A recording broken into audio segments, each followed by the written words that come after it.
Shalom, shalom, shalom. Bonsoir, peuple de Dieu. Et une fois de plus, soyez les bienvenus à ce live. Ce live vidéo, je voudrais encore partager quelque chose d'assez surprenant pour certains, mais qui sera en fait aussi une occasion de faire tomber les écailles des yeux de beaucoup de frères et de sœurs chrétiens. Je vais d'abord prier. Au nom de Jésus, Père, je te rends grâce et je te bénis parce que tu es le Dieu qui se trouve dans sa parole et le Dieu qui est fidèle à sa volonté, celui qui fait des promesses et qui les accomplit. Ce que ta bouche déclare, ta main l'accomplit. Père, c'est pourquoi je vais encore te prier d'ouvrir mon esprit maintenant et de parler à ton peuple de façon directe, que je ne sois qu'un vase, qu'un canal, que totalement tout ce qui est de moi, tout ce qui est moi disparaisse afin que ton esprit prenne le contrôle. Au nom de Jésus. Amen. Je vais parler à quelqu'un aujourd'hui d'un mystère et d'un problème que nous traversons aujourd'hui dans notre église, dans l'église contemporaine, dans cette église des temps de la fin. Le problème de paresse. Bien-aimés, je vais lire un verset biblique avant que nous n'avancions. Genèse chapitre 2 au verset 15. La Bible dit, « L'Éternel Dieu prit l'homme et le plaça dans le jardin d'Éden pour le cultiver et pour le garder. » Genèse chapitre 2 verset 15. « L'Éternel Dieu prit l'homme et le plaça dans le jardin d'Éden pour le cultiver et pour le garder. » Je vais encore le lire une fois. L'Éternel Dieu prit l'homme et le plaça dans le jardin d'Éden pour le cultiver et pour le garder. Waouh! C'est l'une des missions qui est conférée à l'homme par l'Éternel pendant le processus de la création. La Bible nous dit plus haut dans ce passage que après avoir tout fait, Dieu a formé l'homme à partir de la poussière de la terre. Il lui a insufflé son esprit. Lorsqu'on parle d'esprit de Dieu, on parle de sagesse, on parle d'intelligence, on parle de force, on parle de conseil, on parle de connaissance et de crainte de l'Éternel. Selon les caractéristiques que nous a énumérées le prophète Isaïe dans Isaïe chapitre 11, à partir du verset 1. Donc, Dieu nous a donné toutes ces capacités-là. Pourquoi? Pour accomplir une double mission dans l'Éden. La Bible est en train de nous dire ici que lorsque Dieu a créé l'homme, il l'a placé dans le jardin. Le jardin ici représente le monde et l'univers dans lequel nous vivons aujourd'hui. Le jardin ici représente la société de laquelle nous sommes issus. Le jardin ici représente notre famille, notre village, notre ville d'origine, notre nation. Et le jardin représente tout le monde entier. Dieu ici envoie l'homme dans le jardin avec une double mission. Celle de faire quoi? De cultiver le jardin et de le garder. Qu'est-ce que le Seigneur veut dire ici? Qu'est-ce que la Bible veut nous dire ici? Qu'est-ce que le Seigneur est en train de nous confier comme responsabilité ici de travail? Aujourd'hui, bien des chrétiens confondent beaucoup de choses. Beaucoup de chrétiens qui vont à l'église aujourd'hui sont devenus plus spirituels que Dieu lui-même. C'est-à-dire qu'aujourd'hui, on a focalisé la vie chrétienne à prier, à danser à l'église, à aller dormir à la maison et refaire le même processus tous les jours. Mais Dieu ici est en train de nous dire qu'il nous a envoyés pour faire quoi? Pour garder sa création, pour cultiver son jardin, c'est-à-dire pour travailler afin que ce qu'il nous a donné comme possession puisse porter et produire quelque chose qui pourrait nous être utile demain. La Bible est en train de nous dire que Dieu a planté les arbres dans le jardin. C'est ce que la Bible nous dit. Mais après avoir planté les arbres, la Bible nous dit ici qu'il a envoyé l'homme pour faire quoi? Pour cultiver ce jardin. Je vais te révéler une chose ce soir. Dieu est esprit. Et tout ce qu'il fait est comment? Est spirituel. Ça veut dire que tout le travail que Dieu a accompli pendant le processus de la création, à 70 et 80%, c'était un travail spirituel. C'est pourquoi il a dit maintenant, il faut que les choses deviennent palpables. Il faut que des choses aient une représentation physique. Et il a fait quoi? Il a créé l'homme en disant, formons l'homme à notre image et à notre ressemblance. Selon notre ressemblance, comme le dit certaines versions de Bible. Ça veut dire que l'homme qui vient est la représentation parfaite de Dieu. Et Dieu lui attribue une chose. Lorsque nous revenons dans le livre de Genèse chapitre 1, écoutons le verset 26, la Bible dit, Dieu dit, faisons l'homme à notre image, selon notre ressemblance, et qui domine sur les poissons de la mer, sur les oiseaux du ciel, sur le bétail, sur toute la terre, et sur tous les reptiles qui rampent sur la terre. Dieu créa l'homme à son image, et le créa à l'image de Dieu. Il créa l'homme et la femme. Dieu les bénit, et Dieu leur dit, premièrement, soyez féconds. Soyez féconds, c'est-à-dire ayez la capacité en vous de multiplier des choses. La fécondité ici n'est pas seulement le fait de pouvoir procréer. La fécondité ici n'est pas seulement le fait de pouvoir fonder des foyers, avoir des enfants. Mais la fécondité dont parle Dieu ici, c'est cette capacité à pouvoir multiplier les choses pour le Seigneur. À pouvoir multiplier les choses pour survivre. C'est-à-dire avoir cette capacité à pouvoir produire des choses. Lorsque Dieu est dans le jardin, il lui dit qu'il l'a placé là pour cultiver et garder. Dieu ne l'a pas placé uniquement pour garder. Dieu n'a pas cultivé dans le jardin. Dieu a créé les arbres. Mais c'est l'homme qui est venu cultiver pour donner vie à ces arbres. C'est l'homme qui est venu travailler dans le jardin pour donner vie à ces arbres. Écoutez bien ce qui se passe dans la vie des chrétiens aujourd'hui. Les chrétiens ne comprennent pas une chose. Dieu crée. Lorsque Dieu crée, Dieu ne produit pas. C'est l'homme qui produit. C'est scandaleux de l'entendre. C'est peut-être choquant de l'entendre. Mais Dieu, lorsqu'il a créé ta bénédiction, il faut que tu rentres dans le processus de transformation de cette bénédiction de l'aspect physique, de l'aspect spirituel autant pour moi à l'aspect physique. Il faut que tu arrives à te mettre en œuvre pour matérialiser ce que Dieu a créé dans ta vie. Bien aimé, la bénédiction ne viendra pas à toi. Mais c'est toi qui dois aller la chercher dans le monde spirituel et la rendre physique. C'est-à-dire, lorsque tu as prié, tu as dit au Seigneur, je veux me marier par exemple. Il faut que tu te lèves pour trouver une personne. Si tu as prié, tu as dit au Seigneur, Seigneur, j'ai besoin d'un travail. Le travail ne viendra pas te trouver là où tu es couché dans ton lit. Il faut que tu te lèves, que tu rédiges une demande, que tu ailles dans une entreprise en sachant que Dieu a déjà créé un travail pour toi. Donc, au fur et à mesure que tu déposes des demandes, il te sera possible maintenant de rendre matériel la bénédiction que Dieu t'a accordée.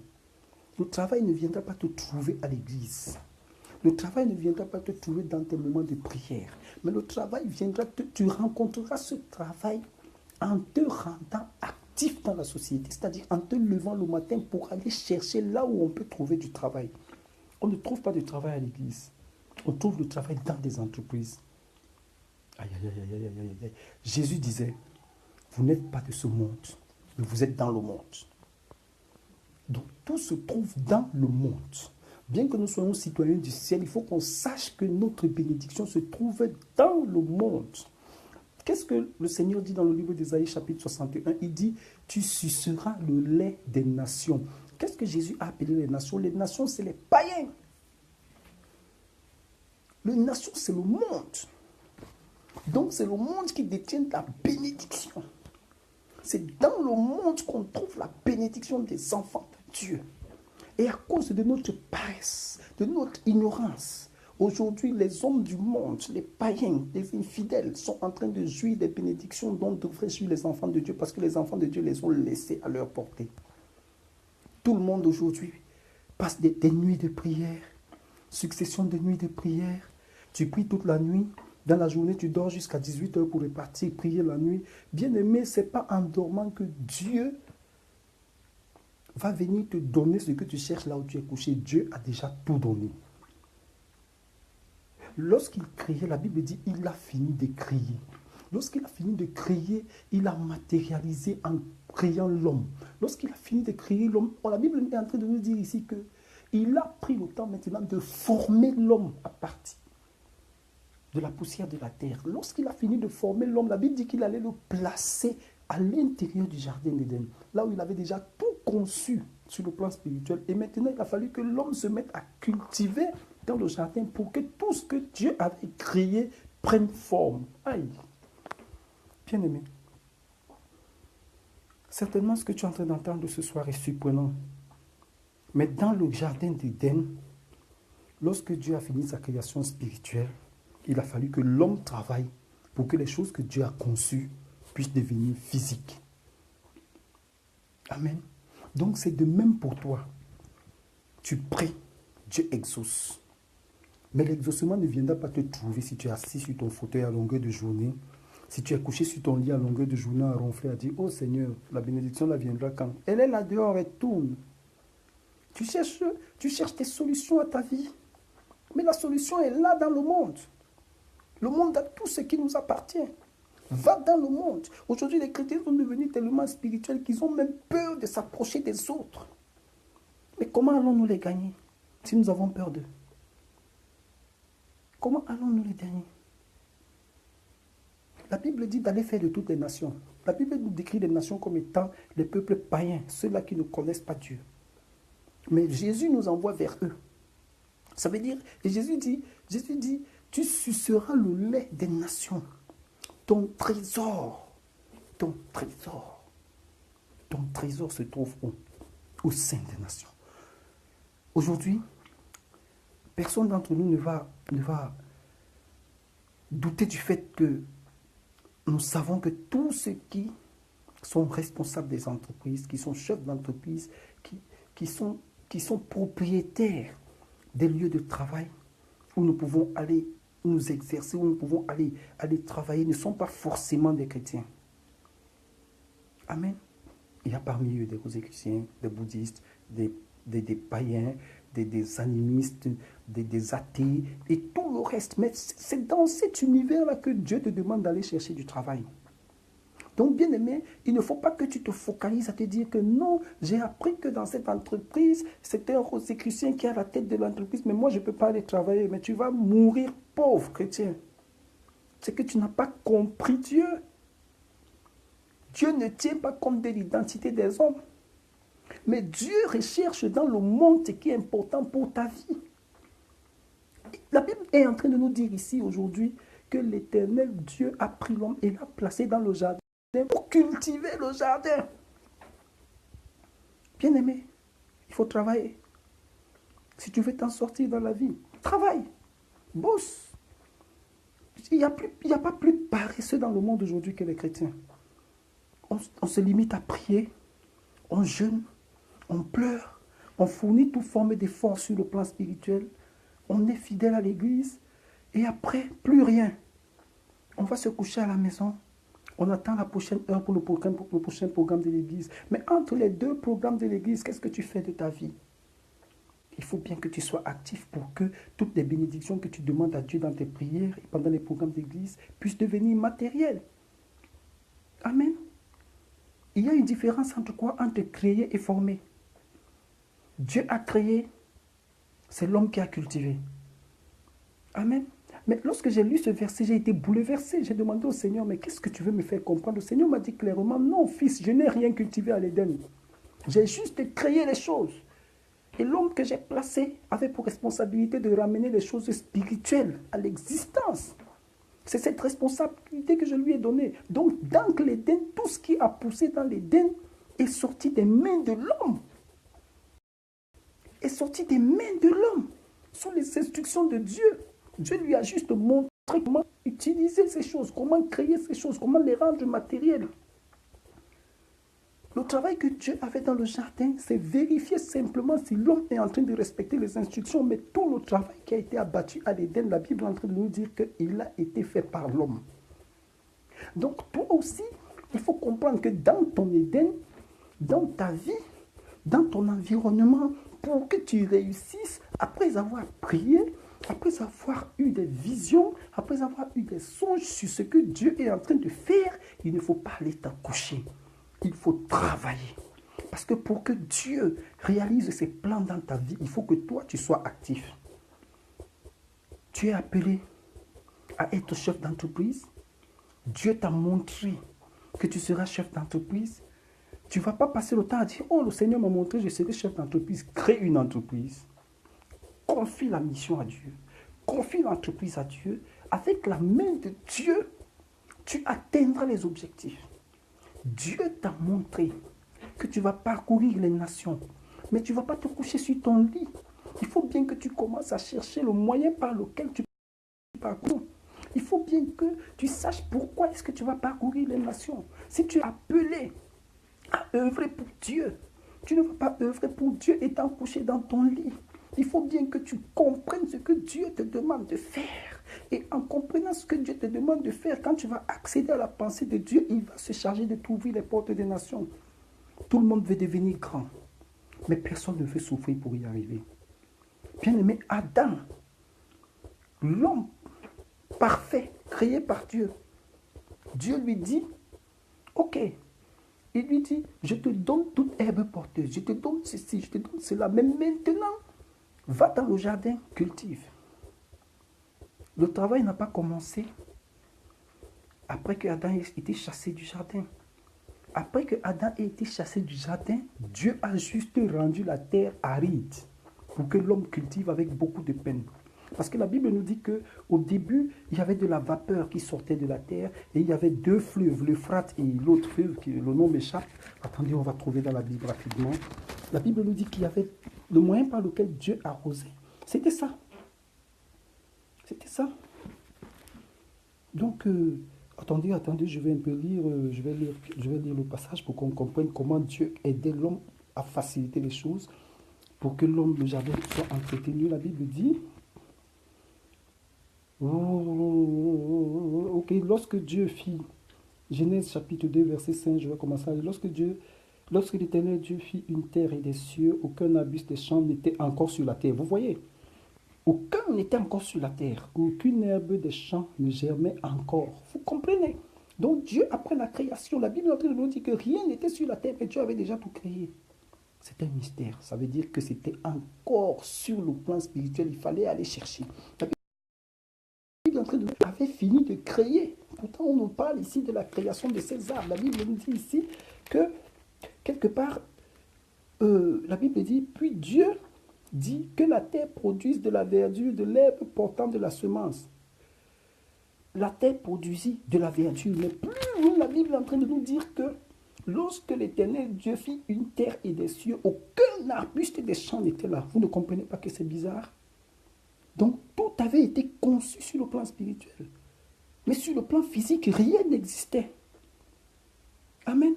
Mais la Bible est en train de nous dire ici, mais une vapeur s'éleva de la terre et arrosa toute la surface du sol. Dieu a commencé à faciliter les choses pour l'homme. Il dit, et puis après que la vapeur s'éleva de la terre, Dieu forma l'homme de la poussière de la terre et il souffla dans ses narines. Écoutez un peu le processus de Dieu. Il a fini de préparer le terrain. Maintenant, il forme l'homme à partir de la poussière de la terre. Et lorsqu'il finit de former l'homme, il planta un jardin en Éden, du côté de l'Orient, et il mit l'homme qu'il avait formé. Écoutez un peu, il planta le jardin, Dieu est esprit. Tout ça était conçu dans l'esprit. Le jardin existait. Amen. Il a préparé l'espace, mais rien n'avait poussé. La Bible nous dit ici, l'Éternel Dieu fit pousser du sol des arbres de toute espèce, agréables à voir et bons à manger. N'est-ce pas? C'est à ce moment-là, après que l'homme a été créé, que Dieu a mis la sémence sous terre. Lorsque la sémence est sous terre, maintenant, elle ne grandit pas. La Bible dit que Un fleuve sortait d'Éden pour arroser le jardin, et de là, il se divisait en 4 bras. Écoutons, le premier fleuve s'appelait le Pichon. C'est Dieu qui est en train de nous faciliter la tâche en arrosant le sol. Il dit le premier fleuve s'appelait le Pichon. Le deuxième, on dit, c'est celui qui entoure tout le pays de Havila, où l'or de ce pays est pur. On y trouve aussi du blédion, des pierres d'onyx. Le nom de Gihon, c'est celui qui entoure tout le pays de Cush. Le nom du troisième fleuve est Hiddekel. Le quatrième fleuve, c'est l'Euphrate. Ça fait 4 fleuves que Dieu a créés. 4, le chiffre de l'accomplissement. Donc Dieu est en train d'accomplir maintenant ce qu'il avait déclaré spirituellement. Et puis lorsque l'accomplissement s'approchait, il a fallu maintenant que Dieu confie la responsabilité. Au verset 15, la Bible nous dit que c'est là où Dieu prit l'homme et le plaça dans le jardin d'Éden pour le cultiver et pour le garder. L'autre verset de référence, Genèse chapitre 2, verset 15. C'est là. Regardez comment Dieu procède. Maintenant, quand l'homme vient dans le jardin, c'est là où les choses commencent à devenir matérielles. Donc, je ne sais pas, je déclare dans ta vie ce soir que vraiment, que ta mentalité change. Et que Dieu permette que tu puisses comprendre ce que tu dois faire pour rentrer dans ta bénédiction. Dieu déclare.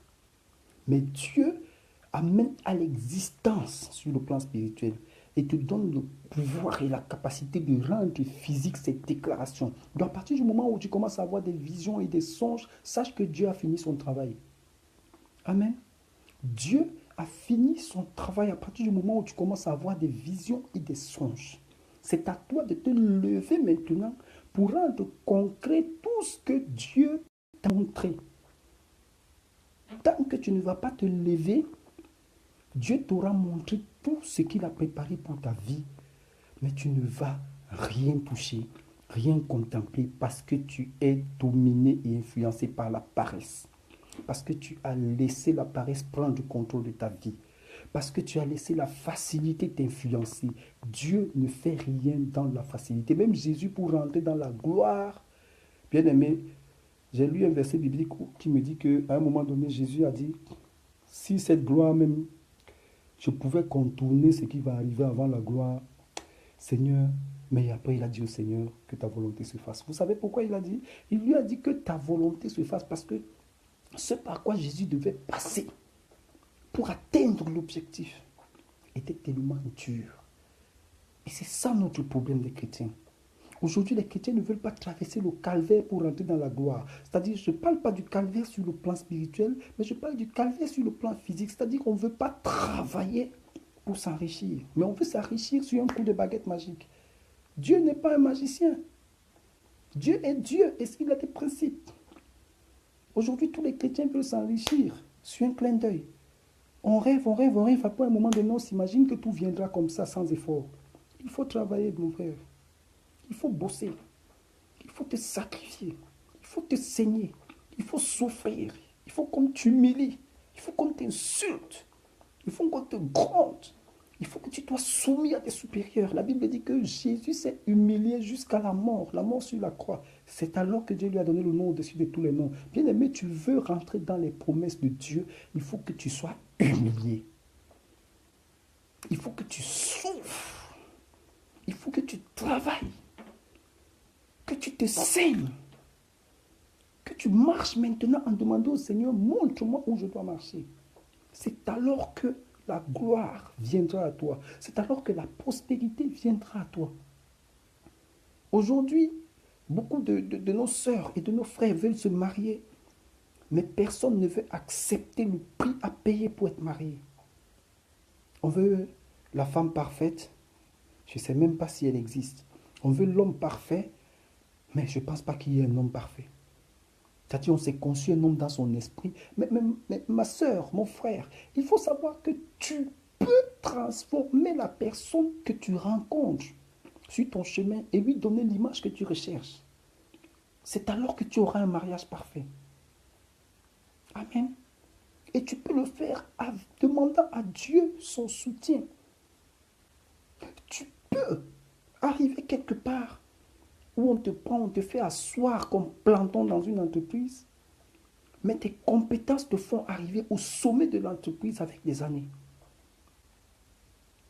Si on ne t'a pas embauché comme directeur, on peut t'embaucher comme planton, on peut t'embaucher même comme balayeur, mais tu quittes du stade de balayeur à celui de directeur avec tes diplômes.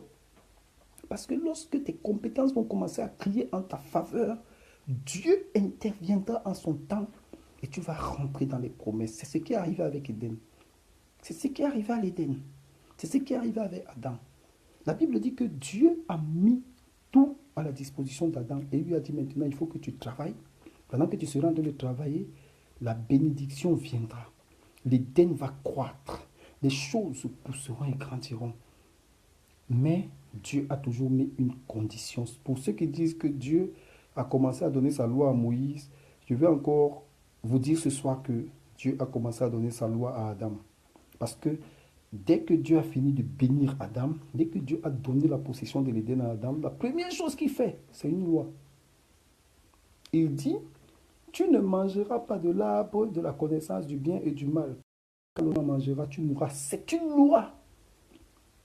Donc la bénédiction de Dieu aussi a des lois et des principes à respecter. Qu'est-ce que Dieu t'a dit de ne pas faire pour posséder ton miracle et que toi tu fais au quotidien? Est-ce que tu t'es posé la question? Qu'est-ce que Dieu t'a demandé de ne pas faire pour rester connecté à ta destinée et que toi tu t'obstines à faire? Bien aimé, la Bible nous enseigne plus loin que le jour où Adam a désobéi à ce commandement, Dieu l'a frappé. Nous aussi nous souffrons peut-être aujourd'hui. Nous n'arrivons pas à rentrer dans notre bénédiction parce qu'en dépit de tout, nous refusons aussi d'obéir à Dieu. Il faut lui obéir, frère. Il faut lui obéir, c'est le seul garant de ta vie. Amen. La Bible nous dit, est claire là-dessus. Dieu te donne tout, mais il te demande de travailler pour accéder à ce tout qu'il a donné. Et ensuite, il te demande d'obéir à sa volonté. Parce que là, Dieu est en train de dire à Adam, ok, je t'ai tout donné. Même ma volonté, après t'avoir tout donné, c'est que tu puisses manger tous les arbres du jardin. Mais là, au milieu du jardin, ne touche pas. Dieu est légaliste, bien aimé. La Bible dit qu'il est le même hier, aujourd'hui et éternellement. Donc même aujourd'hui, la loi de Dieu demeure. Jésus dit, si vous demeurez en moi, il ne dit pas et que moi je demeure en vous, mais il dit que, et que mes paroles demeurent en vous. Vous comprenez? Il y a un mystère là derrière. C'est-à-dire, si tu restes chrétien, et qu'en étant chrétien, la parole de Jésus est le socle sur lequel tu t'appuies, c'est alors que tout ce que tu demanderas à Dieu, il te le donnera. Voilà un mystère. À l'Éden, Dieu dit à Adam, ok, voilà le jardin, cultive. Garde-le, c'est pour toi. Fais de ça ce que tu veux. Mais à l'intérieur de ce jardin que je viens de te donner, dont tu es le propriétaire, il y a une loi. Tu ne dois pas toucher à l'arbre qui est au milieu du jardin. Si tu touches à cet arbre, tu meurs. C'est la même chose qui nous arrive aujourd'hui. Dieu te bénit, mais il te dit, comme tu es béni, obéis à ma parole. Demeure en moi et laisse mes paroles demeurer en toi. Marche selon mes principes et ta bénédiction ne s'éloignera jamais de toi. Bien-aimé, ouvre ton esprit ce soir. Comprends le message que Dieu adresse à l'Église aujourd'hui. Chers frères et sœurs chrétiens, livrons-nous. Le monde est en train de jouir de ce qui appartient aux enfants de Dieu. Parce que les enfants de Dieu ne comprennent pas que tout ce qu'il y a dans le monde leur appartient. Je dis, il y a ce verset qui est clair. La Bible dit dans le livre d'Ésaïe chapitre 61, je vais un peu lire avec précision le verset pour que tu le comprennes. La Bible est en train de nous dire que nous devons sucer, nous allons sucer le trésor des nations, mais c'est surprenant. Tu suceras le lait des nations, c'est ce que le Seigneur te promet. Mais tu n'es pas en train de sucer le lait des nations parce que tu t'es dit, avec l'esprit de jugement, oh les autres c'est les païens, j'ai rien à foutre avec eux. Ah ben, si tu n'as rien à faire avec eux, sache que tu ne vas jamais accéder à ta bénédiction. Jésus disait quoi? Faites-vous des amis avec des richesses impures. Vous comprenez? Ce que tu vas chercher auprès d'un ami qui a des richesses impures, si toi tu marches dans la droiture, tu n'accèdes pas à ces choses impures, mais tu gagnes ce que tu as à gagner en travaillant honnêtement, bien aimé, il n'y a aucune malédiction qui pèse sur toi.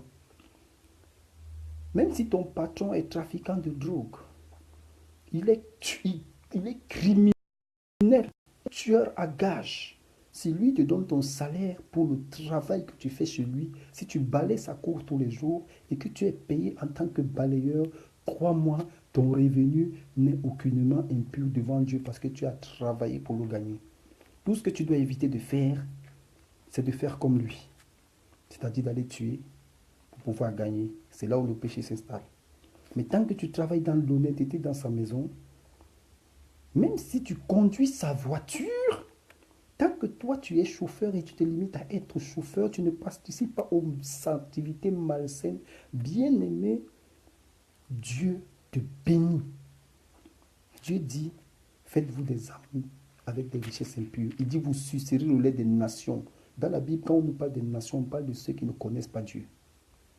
On parle de ceux qui ne connaissent pas Dieu.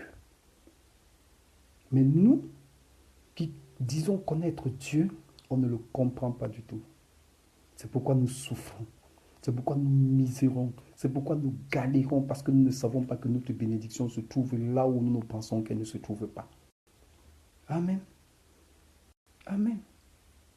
J'aimerais que tu dises Amen avec moi. Ah Seigneur. Ah Seigneur. Écoutez un peu ce que le Seigneur dit. Ésaïe chapitre 60. Vous, on vous appellera sacrificateur de l'Éternel. On vous nommera serviteur de notre Dieu. Vous mangerez les richesses des nations et vous vous glorifierez de leur gloire. Oui. Dieu ne dit pas vous vous glorifierez de ma gloire, mais il vous dit vous vous glorifierez de la gloire des nations. Ça veut dire que ceux-là qui sont dans la gloire feront de vous des hommes qui vivront la gloire de Dieu dans un milieu malsain. C'est-à-dire tu as un patron qui est le plus mauvais de tous les hommes, mais il te nomme cadre dans son entreprise, responsable commercial. Dans ton activité de responsable commercial, tu gagnes des revenus exceptionnels parce qu'avec Dieu, tu seras le meilleur vendeur. Tu auras ton salaire, des commissions extraordinaires, Dieu va t'enrichir et tu n'auras rien à voir avec ton patron. Tout ce qui vous lie, c'est qu'il a son entreprise, tu travailles. Tu gagnes ton salaire à la sueur de ton front, comme Adam était au jardin d'Éden. Il gagnait, il mangeait à sa faim, il était calme parce qu'il travaillait de ses mains. Il cultivait le jardin, il entretenait tout, il gardait tout et tout était à sa portée. Et il vivait tranquille, en obéissant à Dieu, jusqu'au jour où la désobéissance s'est installée et Dieu l'a chassé de là. Donc le jour où tu vas rentrer dans la désobéissance, c'est à ce moment que tu verras que toi-même tu deviens comme ces nations et tu perdras le trésor que Dieu t'a donné. Donc il faut rester ferme. Il faut rester ferme. La Bible est en train de dire, je vais encore relire Ésaïe chapitre 61, verset 6, pour ceux qui prennent des notes. Mais vous, on vous appellera sacrificateur de l'Éternel. On vous nommera serviteur de notre Dieu. Vous mangerez les richesses des nations et vous vous glorifierez de leur gloire. Dieu dit, tu mangeras les richesses des nations, des païens, des impurs, des méchants, des criminels, des anti-Jésus, des combattants de l'évangile. Mais toi, tu te nourriras de leurs richesses. Parce que lorsque tu as Jésus, toutes les portes te sont ouvertes. Lorsque tu as Jésus, la gloire te suit partout où tu vas. Et la Bible dit que tu te glorifieras de leur gloire. Ça veut dire qu'eux, ils vont aller bagarrer, ils vont aller mener n'importe quelle activité, ils vont risquer leur vie et venir te donner un salaire. Parce que tout ce à quoi tu leur sers, c'est que tu es secrétaire dans leur entreprise, tu prends des notes pour tout ce qui est légal, tu es directeur commercial, tu mènes une activité légale, tu revends les choses qu'on te confie avant, tu ne cesses pas à savoir l'origine. Bien aimé, je dis, il faut que l'évangile aujourd'hui révolte les chrétiens. Les chrétiens sont restés trop spirituels et plus spirituels que Dieu lui-même. Mais Dieu est clair dans ses principes. La parole est claire. La parole est claire. Tout ce que Dieu nous interdit. c'est que dans toutes ces choses-là, nous tombions dans la désobéissance. Parce qu'à partir du moment où tu tombes dans la désobéissance, il va te chasser. C'est pourquoi il a demandé à Adam de manger tout, mais de ne pas toucher à l'arbre qui était au milieu du jardin. Parce que le jour où il touchera à cet arbre, il mourra. L'arbre qui est au milieu du jardin, c'est tout ce qui est malsain autour de toi. Dieu t'interdit juste de tomber dans des activités qui ne l'honorent pas, de tomber dans des choses qui ne l'honorent pas, de plonger parce que tu es avec des gens dans des activités illicites et illégales, d'aller aussi parce que tu dis ton patron, il s'enrichit parce qu'il fait ceci ou il fait cela, par ambition, tu vas aussi faire les mêmes choses que ton patron. À partir de ce moment, tu es tombé dans la désobéissance et crois-moi, Dieu va t'éloigner de sa gloire. Et tu risquerais même de perdre cette gloire des nations que Dieu t'a donnée gratuitement. Bien aimé, je vais vous dire une chose. Il y a des personnes qui sont destinées à prendre des risques, à faire n'importe quoi pour que les enfants de Dieu soient à l'aise. Mais il faut être au bon endroit, au bon moment. Il faut prendre la bonne position. Parce que quand tu ne prends pas la bonne position, c'est là où le danger s'installe. Il faut travailler. Il faut te battre. Il faut te battre. Aïe, aïe, aïe, aïe, aïe. Il y a souvent un de mes frères qui me dit, Alex, tu dis souvent des choses bizarres. Mais tout ce qui est bizarre, et Dieu lui-même, il est bizarre. Dieu lui-même, il est bizarre. Imaginez-vous qu'un Dieu qui va prendre une vierge pour utiliser comme canal. Une femme qui n'a jamais connu d'homme. Mais c'est bizarre. C'est bizarre. Imaginez-vous un Dieu qui décide de faire des apôtres, mais lorsqu'il va chercher des personnes pour répandre l'évangile, il va chercher des collecteurs d'impôts, des voleurs, des impudiques, des indisciplinés, des malfrats, des délinquants, des personnes illettrées. C'est-à-dire, Dieu est bizarre. Donc tout ce qui vient de Dieu est bizarre. C'est pourquoi je vais t'annoncer encore des choses bizarres ce soir. Et la chose bizarre que je suis en train de t'annoncer, frère, c'est que si tu comprends, si tu veux comprendre Dieu, il faut que tes oreilles deviennent bizarres. Il faut que ton entendement devienne bizarre. Parce que tant que tu restes dans l'entendement et l'intelligence naturelle, l'intelligence classique, l'intelligence humaine, tu ne comprendras jamais Dieu. Dieu est mystère. Il faut que toi aussi tu deviennes mystère. Jésus disait quoi à Nicodème? Un homme spirituel, c'est un homme qu'on ne comprend pas. Il est comme le vent. Tu ne sais pas d'où il vient, tu ne sais pas où il va. Mais il est là. Amen. Il faut monter à cette dimension. Il faut devenir un vent. Il faut devenir comme un vent. Personne ne sait d'où vient le vent et personne ne sait où il va. Même les scientifiques ont juste imaginé, bon, au Maroc, il y a l'harmattan, au Cameroun, au nord, il y a la mousson, il y a ceci, il y a tel vent, il y a tel vent. Mais Dieu lui nous parle des 4 vents. Mais les scientifiques en ont découvert au moins 1 millier. Dans chaque nation, il y a un vent qui a un nom. Mais Dieu nous parle simplement de 4 vents. C'est parce que ce que Dieu fait est au-dessus de l'entendement humain. L'homme ne peut pas comprendre Dieu. Dieu est mystérieux et bizarre. Imaginez-vous que Dieu fait souffler un vent pour vous fendre une mer. Et un vent vient arrêter l'eau avec toute sa puissance et crée 2 murailles pour laisser passer un peuple. Imagine ce que Dieu peut faire pour toi. Mais Dieu ne fait que des choses bizarres. Dieu ne fait que des choses vides. Un homme qui reste, il fait descendre le feu du ciel, mais c'est bizarre. Dieu ne fait que des choses bizarres. Donc si tu veux comprendre Dieu et t'en sortir avec Dieu, il faut devenir un homme bizarre. Jésus disait que tant qu'on reste dans cet état naturel, on ne peut pas comprendre Dieu. Et on ne peut pas aller loin. Qu'est-ce qu'il avait dit à ses disciples? Il avait dit à ses disciples, mais n'avez-vous pas encore de l'intelligence? Lorsque ses disciples même continuent à se comporter de façon naturelle, mais Jésus leur a dit, mais vous n'êtes pas encore intelligents malgré tout ce qu'ils avaient appris de Jésus. L'intelligence qui vient de Dieu, c'est une intelligence que personne ne peut comprendre. Une intelligence qui a enrichi Salomon parce que les autres hommes dans le monde ne comprenaient pas d'où lui venait tout ce qu'il disait. Salomon dit des choses bizarres. Il suffit de lire un peu dans les Proverbes, il suffit de lire un peu dans l'Ecclésiaste, il suffit de lire Cantique des Cantiques, vous comprendrez que Salomon disait des choses qui étaient insensées. Parce que les gens se demandent, mais d'où lui vient toute cette intelligence? Les gens quittaient des nations pour venir écouter cet homme. Mes frères, toi aussi, il faut que tu deviennes bizarre. Il faut que tu deviennes bizarre, attache-toi à Jésus. Cherche Jésus, demande à Jésus, mais Seigneur, je veux être un homme bizarre. Mais pour que je devienne un homme bizarre, il faut bien que tu viennes habiter en moi. Le véritable problème des enfants de Dieu aujourd'hui, c'est que beaucoup vont à l'église, mais Jésus ne vit pas en eux. Parce que si Jésus vit en toi, tu vas devenir un homme bizarre. Tu vas poser des actes que même tes frères en Christ vont juger injustes parce qu'ils n'ont pas encore compris Dieu. Frère, la vie chrétienne, ce n'est pas de se limiter à faire comme les pharisiens le faisaient. Mais c'est de faire comme Nicodème s'est rapproché de Jésus pour lui demander, Seigneur, tu parles d'une affaire là depuis, tu parles de nouvelle naissance. Mais moi-même, je ne comprends pas ce qui se passe. Dans ton affaire de nouvelle naissance là, tu peux trouver ça dans le livre de Jean chapitre 3.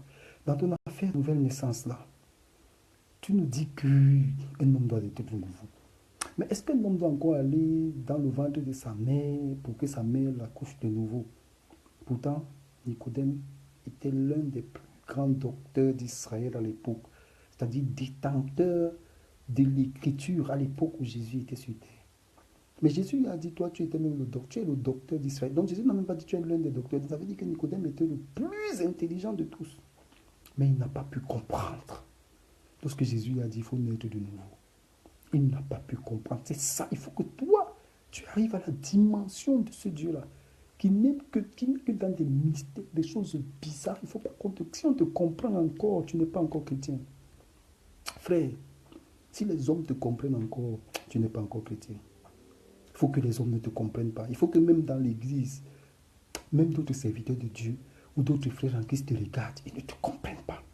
Il faut que tes décisions soient des décisions qui vont créer des scandales partout. Bien aimé, la Bible dit qu'à chaque fois que Jésus prenait une décision, il déclarait une parole, il y avait division dans le peuple. Parce que personne ne le comprenait. Il y avait des gens qui le suivaient simplement parce qu'ils savaient qu'avec lui, il y a des miracles. Il y avait des gens qui refusaient de suivre parce qu'ils ne comprenaient pas. Imaginez-vous quelqu'un qui est en train de marcher un jour avec des gens qui passent le temps à opérer des miracles. Ces gens commencent à espérer en lui. Mais un jour, il vient, il leur dit que si quelqu'un veut aller au ciel, il faut qu'il mange ma chair et qu'il boive mon sang. Waouh! Mais tout le monde a fui. Il est resté avec 12 personnes. La Bible dit dans le livre de Jean, dans le livre, je pense que c'est Jean chapitre 6, que tout le monde a fui. Mais ces gars ont dit, mais il est fou. Il nous demande de manger sa chair. Après, il leur dit, non, moi je suis le pain de vie. Vos pères ont mangé la manne. Ils sont morts. Mais moi, celui qui mange ma chair ne va pas mourir. Mais imaginez-vous, ces gars n'ont rien compris. Jésus était bizarre. Paul dit, ce n'est plus moi qui vis. C'est Christ qui vit en moi. Ça veut dire que toi qui es serviteur de Dieu, toi qui es enfant de Dieu, tu prétends dire que Christ vit en toi. Deviens bizarre comme Christ. Tant qu'on te comprend, Christ ne vit pas encore en toi, il y a encore un problème. Cherche à ce que Jésus vive en toi. Je dis, ce matin, je suis encore en train de te dire une chose, c'est que lorsque Dieu a placé l'homme dans le jardin, l'homme était en train de cultiver ce jardin pour que le jardin produise. Toi aussi, tu es dans ton Éden, tu es dans le monde. Dieu te dit, tu vas sucer le trésor des nations, mais as-tu déjà trouvé l'endroit où tu vas sucer le lait des nations? Où tu te nourriras du trésor des nations, où tu te nourriras du trésor des païens. Tu n'as pas encore trouvé cet endroit. Cherche-le avec Dieu. Cherche-le avec Dieu. David disait, avec Dieu, nous ferons des exploits. Cherche-le avec Dieu. Tu vas rentrer dans ta gloire. Accepte de souffrir pour Jésus. Accepte de souffrir pour ta destinée. Accepte de souffrir pour atteindre tes objectifs.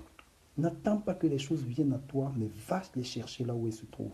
N'attends pas qu'avec facilité tu trouves tout ce que tu cherches, mais lève-toi. Lorsque tu te seras levé, Dieu va t'accompagner et les miracles vont suivre. Les miracles vont suivre. Je vais te scandaliser avant de clôturer.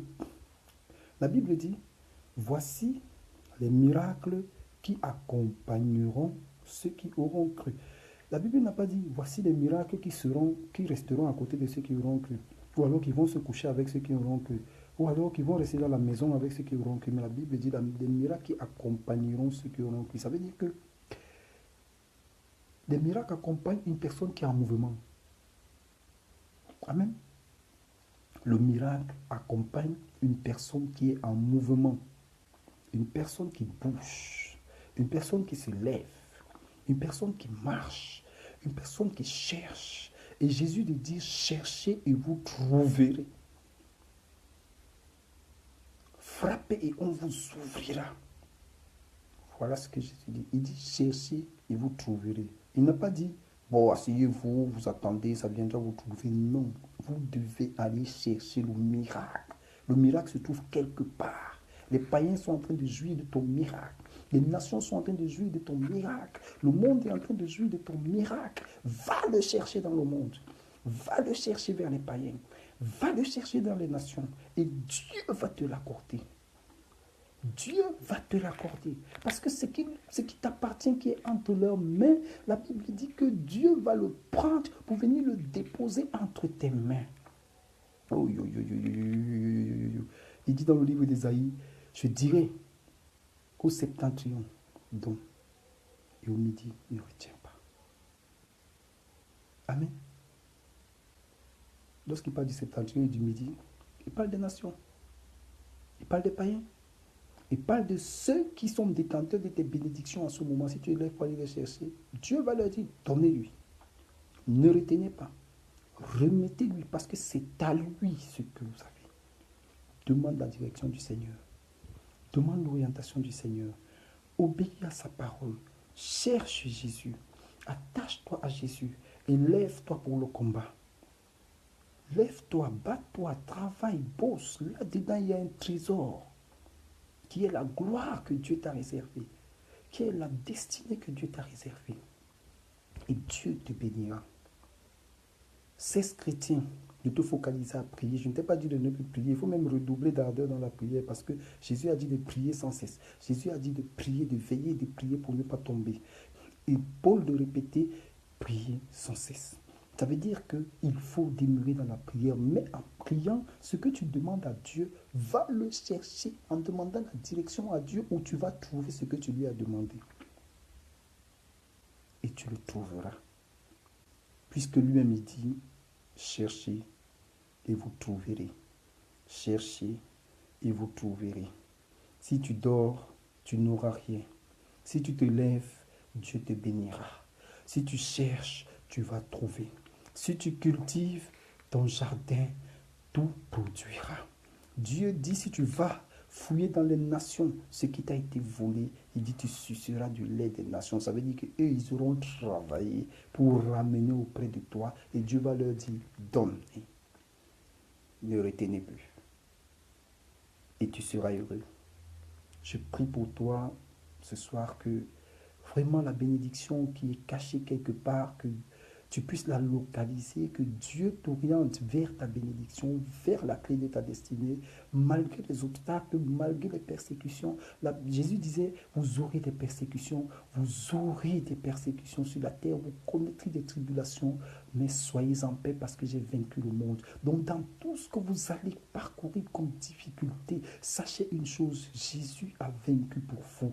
Jésus a vaincu le monde pour vous accorder ce que vous cherchez. Et lorsque vous allez vous lever, il y aura des blocages, il y aura des humiliations, il y aura des insultes, il y aura des sabotages, il y aura des critiques, il y aura des murmures. Vous serez même rejeté. Mais à un moment donné, Dieu va vous connecter à la bénédiction. Il faut vous lever et accepter toutes ces choses. Parce que lorsque Jésus allait à la croix, le diable ne savait pas que Jésus était sur le chemin de la gloire. Il a malmené Jésus, il l'a humilié, il l'a insulté. Ils ont fait tout ce qu'ils avaient à faire. Ils l'ont cloué à la croix, sachant que lorsqu'il sera mort, il sera enterré. Mais ils ne savaient pas que l'erreur qu'ils avaient commise, c'est de permettre à Jésus de mourir. Parce que lorsque Jésus est mort, c'est là où il est allé chercher la clé de la mort et du séjour des morts. Et la Bible me dit que tous les saints sont ressuscités. Donc lorsque tu mourras, lorsque tu vas accepter ces humiliations, c'est à ce moment-là que ton mariage qui était mort va ressusciter. Parce que le mariage est sanctifié par Dieu. Que ta bénédiction qui était morte, elle va ressusciter. Parce que ta bénédiction est sanctifiée par Dieu. Tes voyages qui étaient morts, ils vont ressusciter. Parce que tes voyages ont été sanctifiés par Dieu. Ta prospérité qui est morte, elle va ressusciter. Parce que ta prospérité a été sanctifiée par Dieu. Tout ce qui vient de Dieu est saint. Et tout ce qui est béni par Dieu est saint. Mais tout ce qui a été béni pour nous, est mort et enterré aujourd'hui. Il faut que tu meurs. Il faut que tu meurs. Il faut que tu sois humilié. Il faut que tu souffres pour descendre au tréfonds de la terre, pour aller ressusciter tout ce qui a été tué dans ta vie, afin que la gloire qui t'est réservée arrive jusqu'à toi. La Bible dit ici que tu suceras le lait des nations et tu te délecteras de leur gloire. Leur gloire, c'est ta gloire, bien-aimée. C'est ta gloire. Lorsque la Bible parle de gloire, il y a un mystère là-dedans. Il dit leur gloire, parce qu'en fait, ce n'est pas leur gloire, c'est ta gloire qu'ils détiennent. Il faut que tu ailles la chercher. Il faut que tu ailles la chercher. Bien-aimé, je t'encourage. Cherche Jésus. Prie, dors jeune. Prie, dors jeune. Lève-toi, bats-toi, bats-toi, bats-toi. Rentre dans la société. Fouille. La Bible dit de fouiller, de chercher, et vous allez trouver, de chercher, frappe à toutes les portes, dépose des dossiers. Il y aura une porte où on va t'ouvrir et tu vas trouver un travail.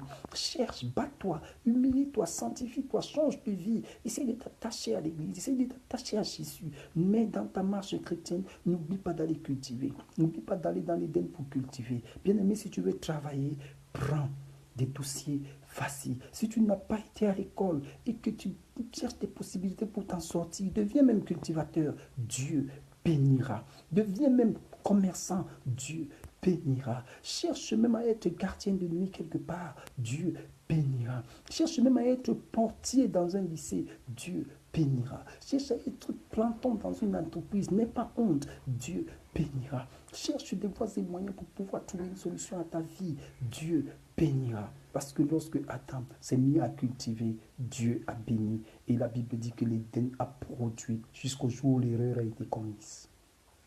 Mais dans l'Éden, il ne manquait de rien. Ils avaient tout.